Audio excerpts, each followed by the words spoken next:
In San Antonio, keep in mind today's going to be a warm and a clear day.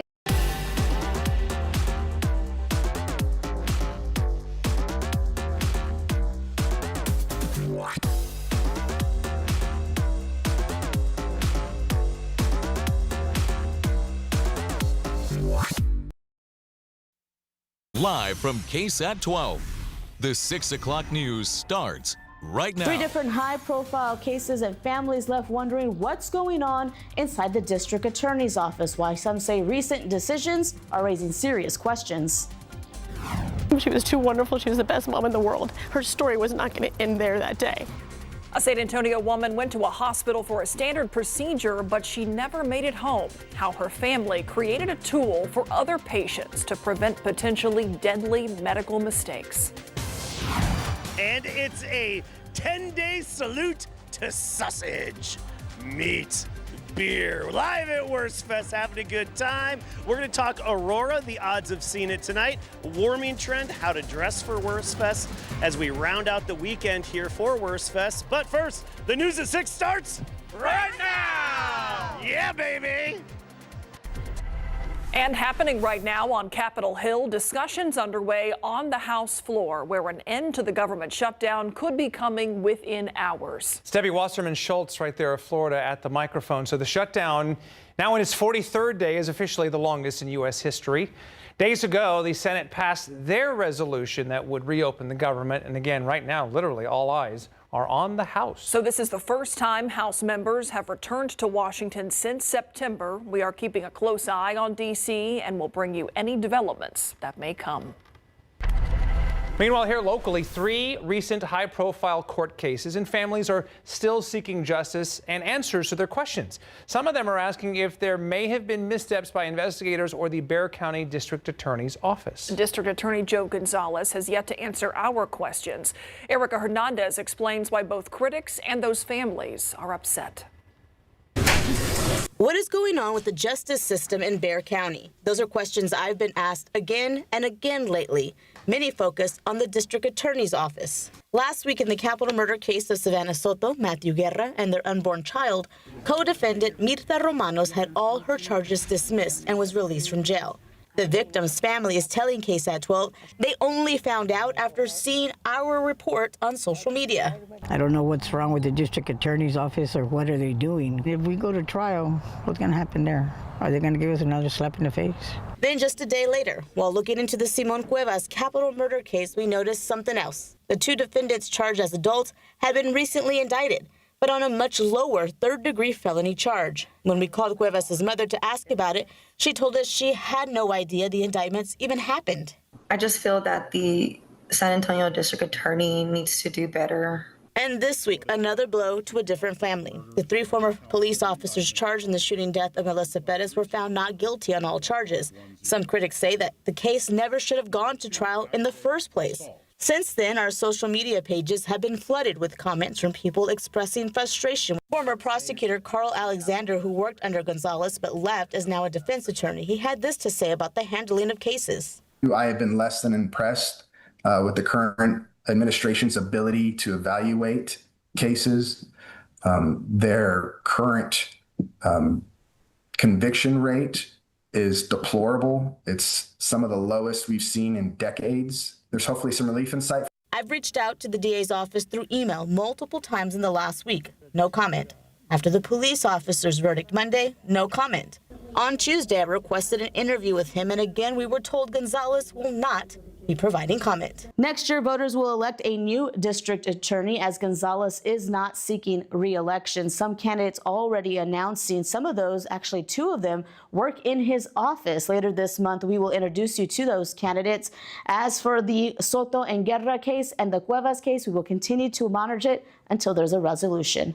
Erica Hernandez, KSAT 12 News. The community of Southwest ISD is gathering together in prayer tonight. They are remembering a 17-year-old Southwest High School softball player who died from ovarian cancer over the weekend. Our John Paul Barajas is at that vigil, and he's joining us live right now. So, John Paul, give us a sense of what the atmosphere must be like out there right now. Ernie, Myra, heartbreaking, emotional, tough, even as a reporter who did not know this young lady. It's tough not to get emotional because all the emotions out here are so contagious. I mean, just take a look at the reach that this softball player, much more than a softball player, had. The entire infield here has been turned into a prayer circle. There's even people up in the stands. We know that people are still showing up. So just an amazing showing of support and a tribute to the life, the short life that she lived at 17 years of age. A little bit about Angelina Terrazas is she played her last softball game. She pitched her last softball game back in February. She struck out 14 batters and helped lead her team to a shutout win, all while in pain. After the game, she got that pain looked at and checked out. She later found out that she was diagnosed with stage 3 ovarian cancer. She battled for months, as she always did on the softball field. And then this past Saturday, her school district awarded her her diploma. She celebrated with her friends and her family. And then unfortunately, later that night, that same night, she passed away. She lost her battle to ovarian cancer. Out here tonight, they're having remembrance, prayer, and we'll also be hearing from the family for the very first time. And we'll bring all of that to you tonight at 10. All right, John Paul, a beautiful showing of support for the Terrazas family. Thank you. A popular food influencer who had over 2 million followers was shot and killed by a Medina County Sheriff's deputy. So here's what we know about this. The Sheriff's Office says 39-year-old Michael Duarte threatened a deputy with a knife and yelled that he was going to kill her. Deputies say that Duarte ran toward the deputy with that knife, and that's when she shot him. The Texas Rangers are now assisting in this investigation. A woman is facing charges tonight after she admitted to leaving a 3-year-old child alone in a West Side parking lot so that she could go run errands. It happened around 2 o'clock this afternoon on West Commerce near Northwest 39th Street. Witnesses say they saw the young boy running around for about 2 hours. 27-year-old Laura Chubchak was arrested on one charge of child endangerment. Let's take a look at traffic out there right now. It is pretty slow going here. Highway 90 at Meadow Creek. You can see really on the access road and the main lanes, bumper to bumper traffic, flashing lights there blocking at least one lane and the shoulder. Looks like there's a car or two off to the side there. Not sure if this was just a fender bender, a stalled vehicle, some other kind of emergency, but it's definitely got traffic heavy and slow at Highway 90 in Meadow Creek. Okay, now we go up 35 to New Braunfels and Wurstfest, where Adam Caskey is literally getting paid right now to go to Wurstfest. Oh my God, it's so awesome. There's so much sausage. It's so good. Actually, hey, I made a new friend. This is what I love about Wurstfest. You see old friends, you meet new friends. Now tell us everybody your name. Monica. And where do you live around here? In New Braunfels. Awesome, so local. Yes. You stopped me with your dish. Tell me about this thing of beauty. These are delicious. They're my favorite, the Reuben Nachos by New Braunfels Performing Arts. We actually usually volunteer there. They have a great theater program, and they also have Reuben sandwiches, so they're delicious. And it's the chips, the sliced meat on there, yes, right? The sauerkraut, jalapenos. Oh, yes, and the cheese. Yeah, you can't beat it. They're delicious. And an Oktoberfest in there. Exactly, yeah. I love it. Well, thank you so much. Thanks, so good to meet you. Nice to meet you. Too. All right, we'll go to the weather, then I'll take you in the hall. But let's go to the graphics first, and I want to talk about where we're going this evening temperature-wise. Not as cold as what we had a couple of nights ago. 74 right now. By 8 o'clock, we're at 70. 9 o'clock, 68, and then an hour before they shut the gates, 67 for the temperature. Not too warm, not too cool. And as you dress for Wurstfest, as we round out Wurstfest this year, this upcoming weekend, the last day is Sunday, think spring. Think spring when it comes to dressing. You're not going to get cold at night. Also, hey, our geomagnetic storm continues. Our third coronal mass ejection just hit Earth. We have the G4 out of 5 storm watch in effect for tonight. So we could have another round of auroras overnight tonight. And even now that it's dark outside, look off to the north, get away from as many lights as possible. Best viewed if out in the country, away from the city, and view it through your smartphone and see if you can catch that red glow off in the distance. And of course, share your pics on KSAT Connect. But the conditions change continuously. It's kind of like rain, sometimes the rain's light, then it's heavy, then it's light again. Same thing with the aurora as it constantly changes. All right, we're gonna have your full forecast talking about a little bit of rain possible next week and more from Wurstfest in just a bit. Meat. Very good, sir. All right, thank you for that. Well, finding affordable housing is not always easy here in San Antonio, and that is why the city continues to create projects that offer assistance to the community. Our Madeline Lambert got a tour of one of the newest apartment complexes. She walks us through one of the many resources that the city provides. San Antonio has become too unaffordable for the average person working here. If you look at the rent structure, if you look at the mortgage, average new home price, I mean, how does a family afford $350,000 house? Local leaders are teaming up to create more affordable housing community projects. This started 5 years ago and went through a lot of difficulty. So I'm very proud that as a community, we stayed focused in order to provide for the people that need this type of housing. Village at the Loop is the latest affordable housing apartment complex on the northeast side. The property manager says she's trying to spread the word that affordable housing is available in San Antonio. I'm a single mom myself. I had my 3 kids. Being alone, not knowing that I had that type of assistance out there, it kind of made me just work harder, you know, spend less time with my kids because I had to get that double job. Here, you're able to afford the living and still be able to have that time to be with your family. The city's Neighborhood and Housing Services Department has many resources online for you to look for affordable housing, and you can start right here at Housing Base. This is where you can locate and find affordable housing in your community. Housing Base helps locate rentals in your community. Prospera alone, actually, we have about, I want to say 20 communities here in San Antonio, and we still have more coming along. So I would recommend, you know, giving us a call. If I can't find a place for you here, I am going to reach out and find you something.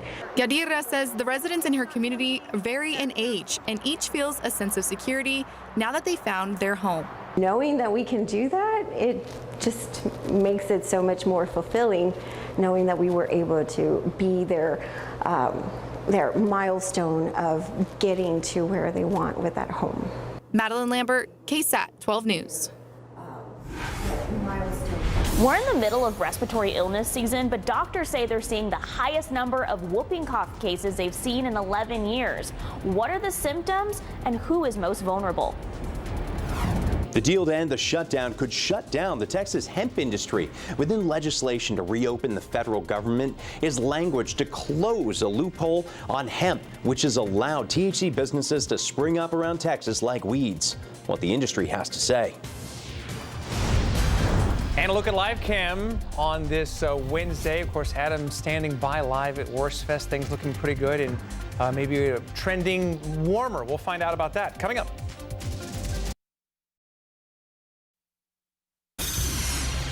All right, we're back now. So could the shutdown deal shut down Texas hemp industry? So embedded in that continued spending bill that is making its way through Congress is a move to close a loophole that has allowed THC products to be sold around Texas and other states. Our Garrett Berger is joining us live right now. So Garrett, this comes after the industry already survived a fight in the Texas legislature this year.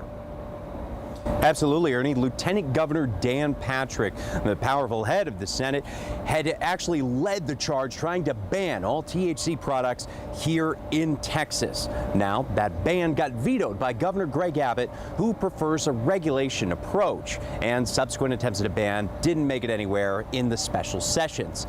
Now, the 2018 Farm Bill and a 2019 Texas law had opened the door for intoxicating hemp-derived products, THC products, to actually be sold here in Texas. But this new shutdown deal could make them all go up in smoke. Jackie Walgie had been relieved when the second Texas special session closed without a THC ban. It was just a big sigh of relief. That's basically what it was. But Walgie, who owns Mellow Monkey on the northwest side with her husband, is not breathing so easy now. It's really scary for, people who own their own businesses, small businesses, because this is our livelihood. Part of the bill the U.S. Senate passed to end the federal shutdown includes language banning hemp-derived products if they have anything more than 0.4 milligrams of THC per container. Because this might, I wouldn't say take us out, but it's definitely going to hinder us. Walgie, who says they would still have other products like accessories to sell, maybe one of the luckier ones. What I've been told and what I've seen, it's going to wipe out 95% of the industry. Mark Bordas with the Texas Hemp Business Council cast doubt on even if some non-psychoactive CBD products would be able to pass muster. and he blasted how this change could end up coming about. This was a dark alley mugging, is what this was. This was not a fair debate. This was not thoughtful consideration. This was inserted into a piece of legislation that they needed to move and they needed to get done. Republican Senator Rand Paul of Kentucky led an attempt to remove the language in the Senate, but he failed. Texas Republican senators were split on that effort, with Ted Cruz supporting Paul and John Cornyn not. Back in Texas, Lieutenant Governor Dan Patrick celebrated the proposed change, posting on X, quote, "I believe this ban will save a generation from getting hooked on dangerous drugs." But at Mellow Monkey, there's doubt. It would suck to turn all of us into criminals again. I mean, I'll be straight up, that's what it would go back to. Now, the bill still has to pass the U.S. House, which, as we speak, is still debating it. And even if it does, the proposed ban wouldn't go into effect for a full year. Now, the head of the Texas Hemp Business Council tells us he does expect in that time there would be some kind of fight to try to undo it.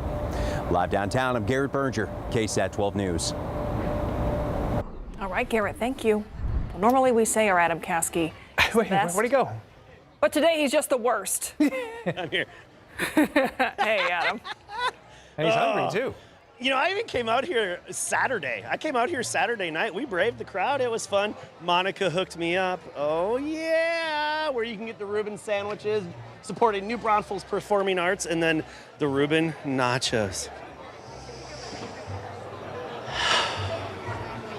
You know what I love? Everything here just has meat and all the good stuff. Now, speaking of meat, this is always one of my stops. Whether I'm here with KSAT or on my own with my family, New Braunfels Smokehouse. Now tell me what the beauty that is in your hand here. Yes, this is the Wurst kebab. So it's our #1 seller here at Wurstfest. It is a sausage on a stick, but it's 5 different types. It's so good. So we have our pork and beef, our cheddar, our regular brat, our jalapeno, and our apple wurst, which is my favorite. Yes. Kind of like a sweet treat at the end of. Yeah, it is a little sweet at the end. Oh my God. May I? Okay, we need to make our microphones out of Wurst kebab. Seriously. We're just gonna go with that. Hi. People taking selfies. Okay, I do have to get to the weather too. And I did some shopping. I'm going to show you what I picked up this year. If I can remember, I get all scatterbrained out here at Wurstfest because I get distracted, and we'll try to take you into a haul. But let's chat about the weather. So, when thinking of coming to Wurstfest from here on out through this weekend, it ends on Sunday, think spring conditions. I mean, mornings will be in the 60s. We're about 15 degrees above average. And then afternoons in the mid-80s. A lot of sunshine. And even a little humid as well. Now tonight, we still have the geomagnetic storm going on.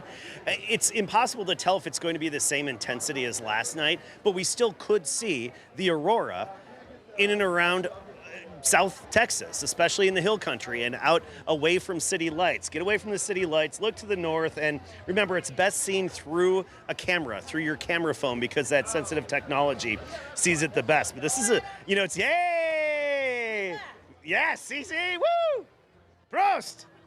We go from Viva to Prost, Go Spurs, go! And so just keep an eye out. Look off to the north, and hopefully, if you're lucky, you can see it through tonight. But this is probably going to be your last potential for this geomagnetic storm. All right, we got an upper level low that we've been watching. That's that one coming out of Alaska I've been talking about. Now, we're a little hopeful that would actually bring some rain chances this weekend. That's not the case anymore. It's too slow, and it's going to stay a little too far to the north. But it will bring a lot of rain to California, parts of the Four Corners states, the desert Southwest. And then another one on its heels, and a weak front will drop in next week. And that gives us a little hope for some rain. Don't get too excited. It's a little hope. Like a 20% chance, by Tuesday on into Wednesday, just a small chance of rain at 20%. Now, things can change between now and then because these are finicky upper level low pressure systems. They're notoriously difficult to predict more than a few days out. And so hopefully it'll shift in our favor a little bit, but right now really most of the precip is going to be in the western U.S. and parts of particularly California. But I mean, that's a spring-like forecast. Mornings well into the 60s, humid, some morning fog tomorrow, Friday and Saturday, and then afternoon sunshine with temperatures mostly well into the 80s. By next week, with a little extra cloud cover, we could finally dip back down into the 70s for our high temperatures. All right, so the meat kebab. Look at the cheese in there. Oh yeah, then we have the jalapeno. Oh my God, this is just heaven on a stick here at Wurstfest. This is always one of my stops. Just gotta take it in. We're gonna try to get around to some more food because there's many other things that you can get here, from doner kebabs to other meats on a stick to sausages on a stick to you name it. It's all available here. And the nice thing is, look, really the lines for food are pretty short. A fraction of the lines that it takes to get your pitchers of beer. A fraction of the lines. All right, so we're going to go around, have more fun from Wurstfest coming up in a little bit, and we'll update you again on the geomagnetic storm. See you soon.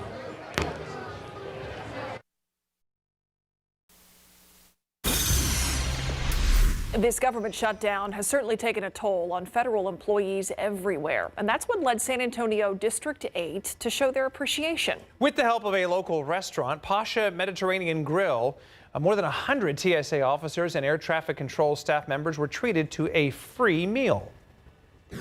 This was just our way of giving back, right? We know our federal employees have gone through a lot in this last month and a half, and so we were trying to figure out what to do, and we had a local business in District 8 reach out, wanted to help out, and we joined forces, and we're here today feeding over 150 TSA employees. Everyone always needs help, right? So our turn will come or we'll need something, and we just hope that when that happens, people pitch in just like we're doing now. So Pasha's co-owner went on to say that everyone should step up and do what they can to help others during times of need.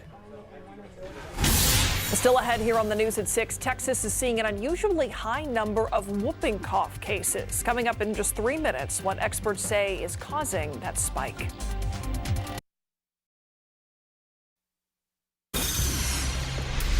Texas is seeing the highest number of whooping cough cases in a decade. 3,500 cases reported across the state through October. That is the most Texas has seen in 11 years. And we are seeing it here in San Antonio. Our Sarah Acosta spoke with an infectious disease specialist about what's behind the increase and how to protect yourself. So about 2.5 times what we saw last year. University Health infectious disease specialist Dr. Jason Bowling says for most people, pertussis, also known as whooping cough, is a mild illness and won't end up in the hospital.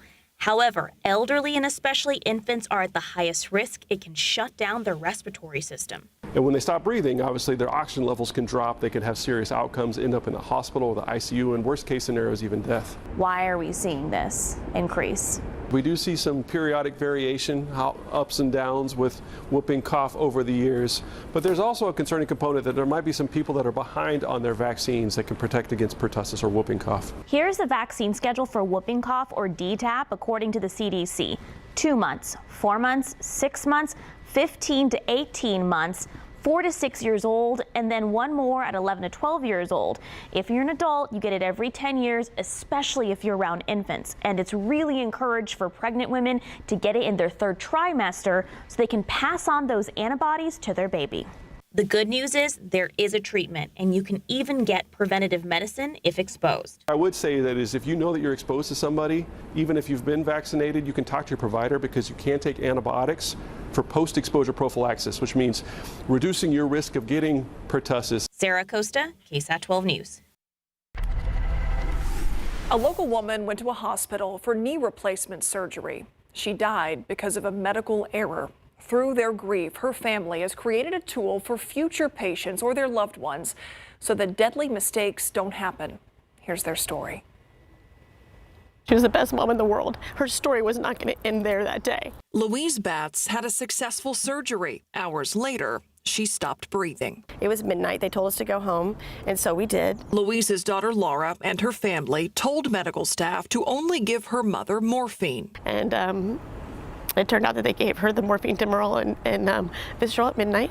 My mom went into a respiratory depression and suffered an anoxic brain injury. She wasn't on any type of monitoring, so there was nothing ever taking her vitals. They didn't know how long my mom didn't have any oxygen going into her brain. The Batts family took their mother off of life support 11 days later in 2009. That night we wrote the mission for the Louise H. Batts Patient Safety Foundation because we didn't want this to happen to other families. In the years since, the foundation has worked to empower patients, families, and healthcare providers to work together as a team. They created these guides that help patients and their advocates navigate their care. They include a long list of tools, including a place to write down all of your medications, a list of questions to ask doctors, and places for notes to fill out before a hospital stay, during, and after a patient goes home. This can always stay in the room, right? And so if you have different shifts of family coming in, they can just read off. The foundation has pediatric guides, guides for breast cancer patients, transplant patients, and more. And many are already in hospital rooms around San Antonio, waiting for patients when they arrive. What do you want your mom's legacy to be? I feel like every single life we save honors my mom and honors all the people that die from preventable medical error each year. The National Institutes of Health cites a study that found roughly 200,000 patients die each year from medical errors. You can download the Louise Batts Guide from the Foundation's website, that is louisebatts.org. We also have that link on our website at KSAT.com. All right, Adam Caskey's out in the elements this evening, and I think we're interrupting a meal or something because you've had your hands full lately. You are interrupting me. I'm meeting people, having a good time, but it's good to be here with you too. So I always do a little shopping. When you come to Wurstfest, you got to do a little shopping, and here's the German Christmas collectibles, Sophie's shop. It's more than just Christmas, though. I've got some of the mugs from here of years past and other good things, and even the I got a pin this year. You gotta deck out the hat, right?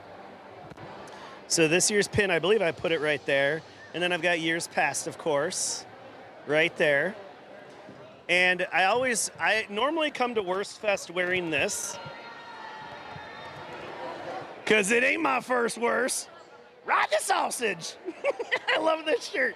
It's so good. But I had to do a little shopping this year. So, pardon me. Let me take it out of its wrapping.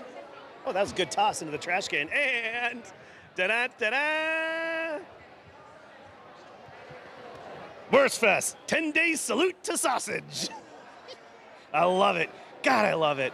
I love sausage. And when I say I love sausage, my grandpa was a butcher by trade. He was a butcher. We have family recipes of Polish sausage and kiszka, blood sausage. And so my family would get together and make some of those recipes periodically, and we'd have our own little sausage fest in the Caskey party, or in the Caskey side of the family. And so I really do love sausage. It's in my blood. It's in my veins. What's up, y'all? Hey! You having a good time out here? Having fun. Yeah? I'm here for my smoker. I have to find my smoker, my German smoker. Oh, there you do. Yes, you do. I do. You're empty. I'm empty. No, boy, you got to get back in line. Hey, what do you think about not having tickets and having tap to We pay? like it. You love it? We like it. Love it. Say cheese. All right, so I'll have to send it back to you. We're going to take a few selfies. See you in a few minutes with the forecast. Yes. Oh, yeah. He's out there to do the forecast. That's right. He's actually on the clock. We just keep interrupting him, clearly. All right, Adam, thank you. Of course, Awesome. Wurstfest, yes, about the beer, the sausage. I love my sausage. Yeah, he still does. He still loves his sausage. It's also a lot about the German heritage of New Braunfels. We're going to talk about how Wurstfest got started. Coming up. An airman says she was pulled over and then held at gunpoint. Joy Hebron says she was heading to work at Lackland Air Force Base back in July of 2024. Records show that officers first took notice of her truck on the northwest side, and that's where they stopped her near Loop 410 in Babcock.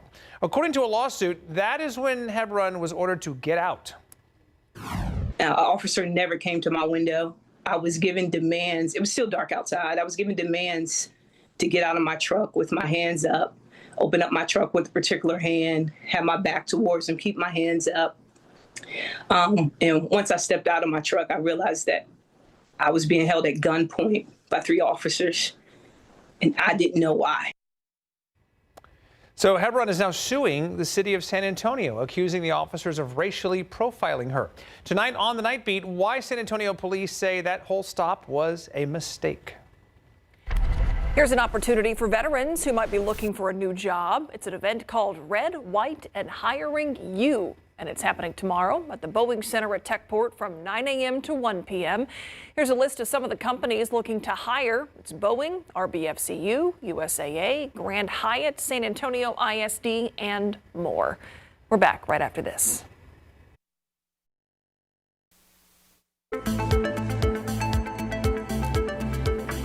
Well, fall in one of the fastest growing cities in America is the worst. Or rather, it is all about the worst. Yeah, Wurstfest takes over the city of New Braunfels every November. It's a time when the town's German past is every bit as present. We are going to join Adam Caskey again at Wurstfest in a bit, but first, here's a little explanation of how the German heritage of New Braunfels came to be, and then later came to be Wurstfest.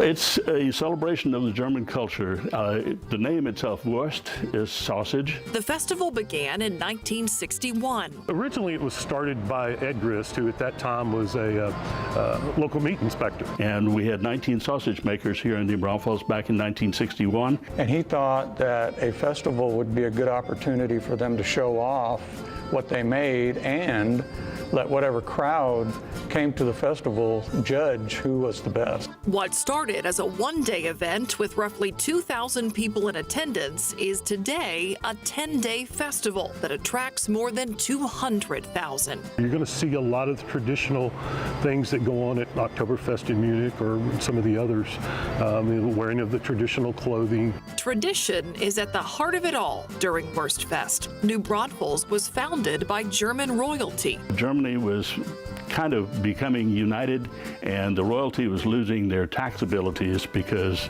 they went. The taxes now went to a federal government rather than to the locals, and they were trying to figure out how to continue being wealthy enough to maintain their castles. The plan was to start a colony in the United States.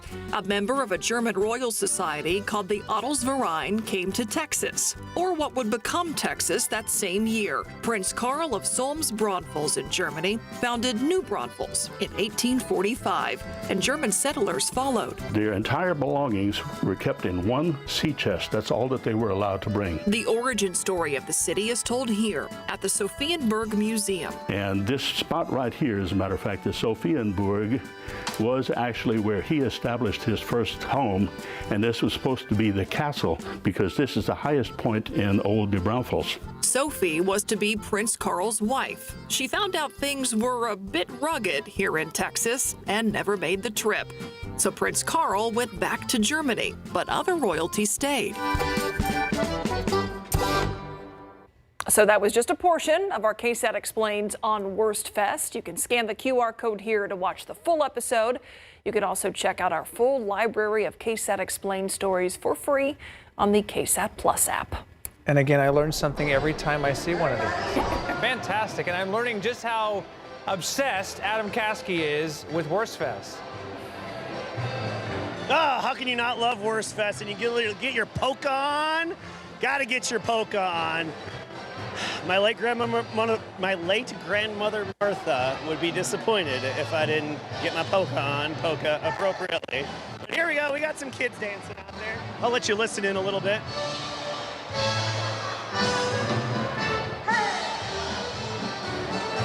Of course, we are in the main hall now.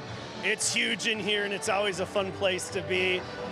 Oh, and we're gonna work our way back outside and back to the tent. So let's talk about the weather right now, get to that, and then we can go back to one of the tents outside. I mean, they have what, 1, 2, 3, 4, 5 stages going on. I mean, if only we had that many feet to dance at all of them at the same time, eh? All right, so let's chat weather a little bit. We have the aurora to talk about. We've got spring-like temperatures to talk about. 82 is our high temperature today, so we really felt it out there. Considering the average high is 73. We were obviously well above average, but record-breaking territory this time of year is typically right around 90 degrees. Notice this morning we were at 50. That's about average compared to yesterday morning when we were in the 30s. So already the warming trend has begun. It's all about the aurora. And it may be visible again tonight if you look off to the north. So from now all the way through sunrise, look off to the north. And if you're lucky, you may catch a glimpse of that red glow on the horizon, especially through your camera phone if you're away from lights and particularly out in the country. Also, foggy starts. Don't forget, we're going to have a little bit of fog for the morning commutes tomorrow, Friday, and then even on into Saturday morning as well, a little bit of fog. Rain, elusive's a good word. We have chances, but they are fairly small chances. Now, here's a look at the Futurecast for fog and the visibility. Notice how the fog develops overnight tonight because we've had an influx of humidity, added humidity in the air. And now that we have longer nights this time of year, not as much daylight, that really helps to get that fog developed in the nighttime hours and especially for the morning commute. So don't be surprised if or when you run into patchy fog the next 3 mornings around town, at least the next 3 mornings. But it should only last till about 8 a.m. All right, look at our temperature trend here. Mornings, 60s. Afternoons, 80s, and a bit of humidity, plus a lot of sun, so think spring. If you think you're headed out to Wurstfest, you think you're going to get cold at night, no, it doesn't get cold at night. It's going to be in the 70s after sunset, and that's it. So not too cold. Now, rain is still pretty elusive, as we mentioned. You look, what's up? I'm sorry, I'm getting called all over the place. Upper level low. Oh, hey, girl. Oh, yeah. Hold on 1 sec. I got to finish up the weather, then come back in, okay? Hold on 1 sec. Yeah, we need rain. How badly do we need rain? We need rain so bad. Will it please rain over off of I-10 in Days of Allah? Is that where you That's are? where I live. Come on, please, let it rain. Let it rain. Let it rain. I wish we could. But look at this. What are our rain chances next week? Right now it's looking pretty positive. I think it's going to rain probably on Thursday or Wednesday. I wish. It's only 20% chance, but no, come on. It's better than nothing. Over my house, it'd be worth it. It would be worth it. Hit my house. Hit your house. Okay, so it's a 20% chance next Tuesday, Wednesday, Thursday. I wish I had better news. And no strong cold fronts in sight, just like what we had a few days ago. No strong cold fronts. All right, tell everybody your name. Introduce yourself. Hello, guys. My name is Miss Happy. He's one of my favorite. Happy Bottles. I love Happy. He's my favorite. He's a good eater. Yeah. He's a good eater. I'm going to work you. I'm going to have to get you out Yes. more often. Good to see you, Happy. It's always good to see you. Yeah, Thank you see old friends. I haven't seen Happy my for a while, and you meet new ones. We'll have more in just a bit. Thank you, guys. Thank you, Adam. Thank you, Happy. I think everybody's happy. I mean, Happy, what a perfect name for that whole scene there. I was hoping we could take a look outside live at I-10 and Days of Allah just to see what's going on at Happy's house. Yeah, this is the best we got. Thanks a lot, Comer, in this view. Okay, very, very good. Well, meanwhile, here's a look at what's coming up tonight on ABC Primetime at 7 o'clock, The Golden Bachelor.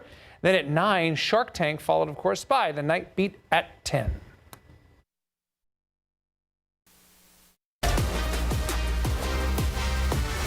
Spurs and Warriors will play ball tonight for the first time this season. It's the first of 4 regular season games between the Western Conference foes. San Antonio is 8-2 this season and getting healthy. 7-footer Luke Cornett returned Monday at the Bulls, and he found himself on the court alongside Victor Wembanyama late in the 4th quarter when the Spurs fought back to win.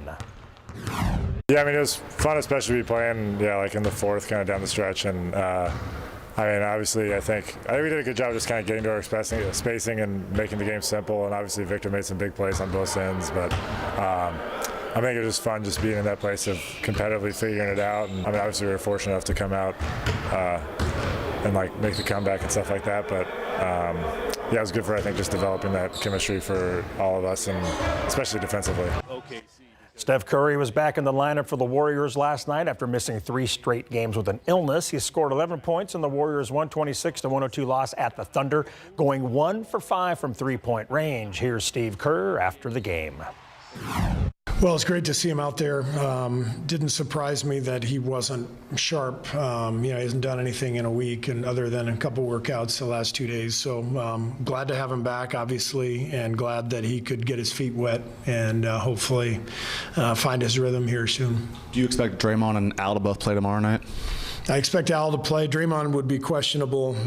He has played in every game to this point, and frankly, I think he needs a rest. So tomorrow might be a night where we do that. I've got to talk to him and the performance team.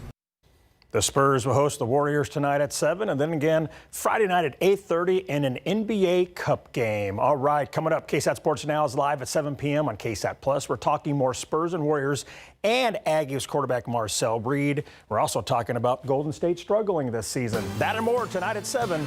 We'll see you then. What?